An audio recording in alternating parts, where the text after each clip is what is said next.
Hello, this is Joseph Alai. Welcome to my channel. And today I'd like to talk about how to manifest a specific person. And I have done a video on this before, but there are certain things that I would like to talk about now. And there will be some repeats in this, but there's some new information that I feel like will help people to not only manifest the specific person, but these techniques can be utilized in every aspect to manifest anything that you want. When I think about manifesting a specific person, which I've done in the past, um, I think about the skill set that it takes to do so, because what we're talking about here is very strong emotional attachment of the heart, which seem to be the matters that trip people up the most because it involves discipline with the mind. And so, after speaking with, I don't know, hundreds of people about specific people, um, I've been able to kind of get a good idea of the types of things that they struggle with and what you can do to kind of help you in this process. So, first thing I want to say is that all things are possible. Everything exists now. We're not changing and manipulating things. We are literally selecting a state to experience, just like we're selecting any other state at any other time, right? We're manifesting every single moment of the day. And all we're doing when we imagine is changing the natural process and intervening and giving it an idea to manifest instead of our memories, right? So when I say all things exist now, right, what I mean by that is that literally every possibility exists at this exact moment, which means there's infinite possibilities from the beginning to the end, from everlasting to everlasting, from the beginning of eternity to the end of eternity. Every possibility that could potentially exist at all already exists, right? Creation is finished. There's nothing new under the sun. These are all verses in the Bible that talk about this. And what they mean by that is literally God has created everything all at once. And we are God. And so when we go into our imagination and select an imaginal act, that what we're doing at that moment, or when we play an imaginal act, what we're doing is selecting a state that already exists. We can't imagine something that doesn't already exist in God, right? And so what we would do is select the state by creating the imaginal act. And then when we feel it, we are choosing it, and then a bridge of incidents will unfold and bring us to that end, right? And like I said, we've always been doing this. We've been doing this since we were born until this very moment, and we will continue to do this until the end. So there's nothing difficult. If you've manifested before, then you understand that the things that we imagine end up just coming to us naturally, right? The bridge of incidents unfolds and leads us to the end result. And so there's nothing different in doing that and manifesting a specific person, right? Also, if you have ever seen a change in a person, right, by writing down something specific that someone specific will say to you, then you know that everyone is acting on your assumptions. And if you've ever changed your assumptions of yourself before, like for me, in one of my previous videos, I talked about the idea that I felt important, and then it was reflected to me by everyone, and everyone treated me that way, told me I was important or handsome. I did the same thing. You can use this with anything. But the reason I'm bringing this up is because you can prove to yourself that everyone is only acting based on your assumptions. Everyone is only you pushed out, right? So it alleviates a lot of the strain when you know these things, right? When you know that all things already exist. You're not magnetically attracting something to you. You're simply selecting an entire dimension, and you are imagining it with feeling, and you will experience that, right? So with that said, there's no difficulty in imagining and selecting and manifesting, right? The only difficulty comes in is in the process. So the process is to imagine something and then drop it, right? Imagine it with the feeling of the wish fulfilled. Like bring that scene into your mind's eye of the wedding ring on your finger, you with your partner, or celebrating a 1-year anniversary after it has already been done, right? We are never to select the how or the why, right? We select that end, and then we imagine it, and then it is manifested, right? So one of the things I wanted to bring up is that people often ask, well, I want them to text message me. I want them to, I want to go out to dinner with them. I want to, whatever. The problem with doing this is that every imaginal act creates a seed in its likeness, right? And we drop that seed to let it grow, right? If we are creating different scenes for different imaginal acts, anniversary, marriage, a kiss, a text message, hanging out, when any of these individually manifest, they are no indication that any of the other will manifest, right? So if we want irrefutable proof that we are actually manifesting the person and we're not playing games with ourselves, then only imagine the end result. That way, if the text message comes, you can relate it to the marriage. But if you're imagining text messages and you're imagining marriages, when the text message comes, then it's not telling you that the marriage is coming. It's just telling you that you've fulfilled this manifestation, right? That's one of the greatest roadblocks that I've heard from people. They're trying to micromanage everything in between, and they're getting confused and hurt and heartbroken. And when this happens, when they get that text message, right? When they've imagined the text message, when they've imagined the marriage, when the text message fulfills, it gets their hopes up. And then they wonder why it's not working. Why are they not, why is it not progressing, right?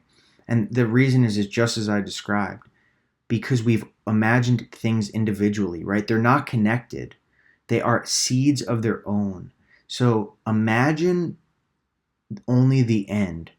That's what Neville says. That's what I've proven to myself time and time again. And you will experience when you do get a sign, you'll know that it's related to the thing that you've imagined, right?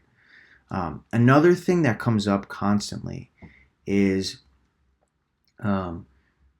people imagine, but they're not dropping, right? So to go back to what I was saying before I mentioned the seed thing, is like the process is imagine and then drop and then persist in your regular life, go about your way, whatever, it doesn't matter, right?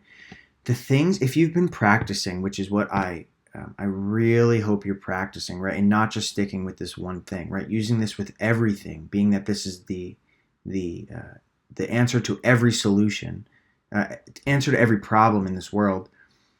You will know that the things that are manifesting are the things that you are capable of imagining and then dropping.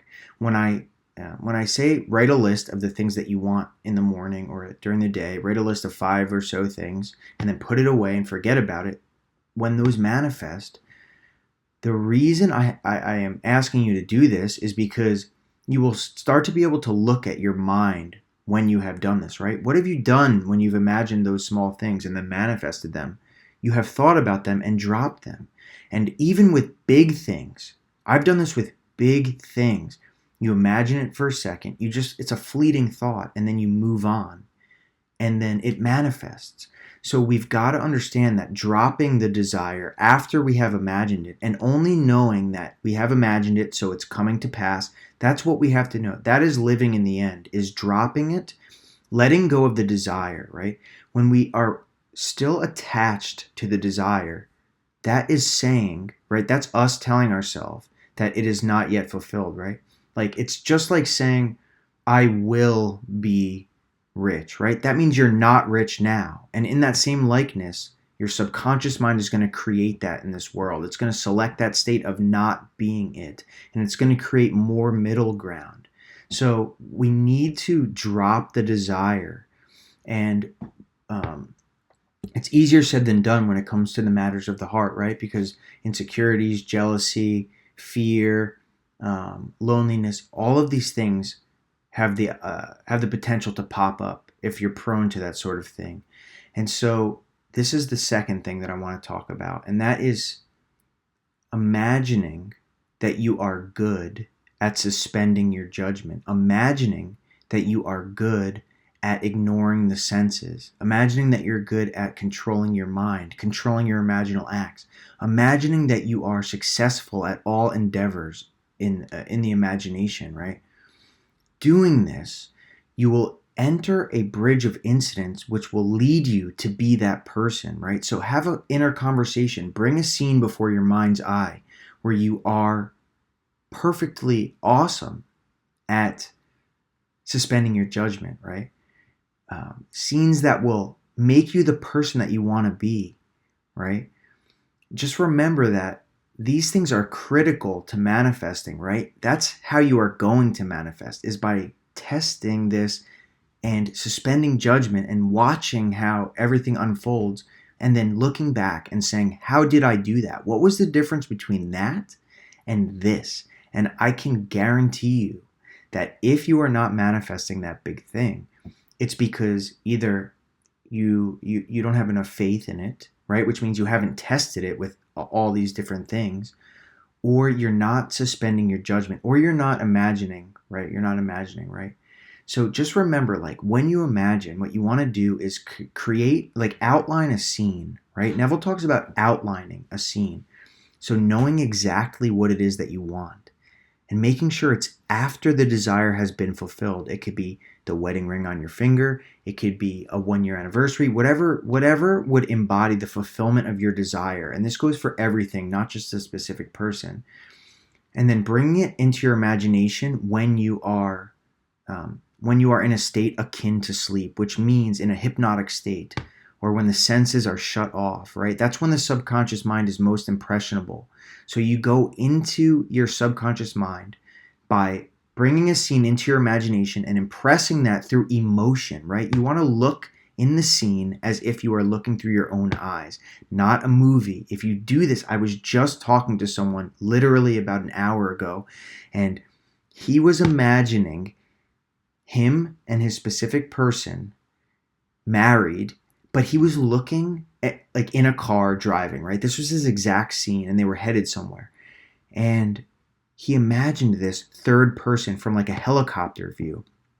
And unfortunately, he told me today that that person whom he desired ended up getting married to someone, and the picture that they posted was the exact one that he had imagined, literally. And so this person is married now. That woman whom he liked is now married in a convertible, driving down the highway with her new husband. So exactly what he had imagined, that third person had manifested. And that's why we need to do this in first person point of view. There's no excuses, no exceptions. It has to be as if we are experiencing it, because your subconscious is going to create the exact same thing, right? And if you're looking at people, those people are going to get it. But if you are the one who's looking through your own eyes and you're doing this, then that is what is going to manifest.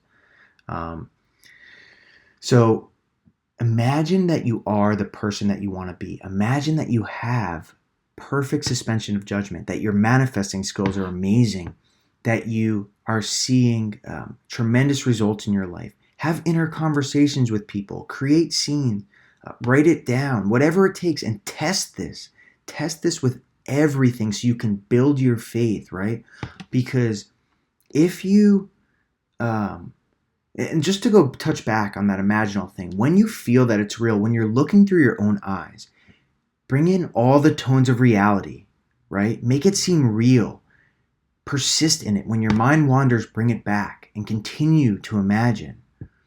And when you have done that, when you feel that it's real, then drop it and carry about your life. Don't think about it anymore, because thinking about it means that it's still not done, right? We want to move along in our life, right? And watch this thing unfold, okay? So anyway, I just wanted to share that with you. So if you like this video, please subscribe, hit the bell icon, go to my website, sovereignmind.com, and stay tuned for the next video. So thank you for watching.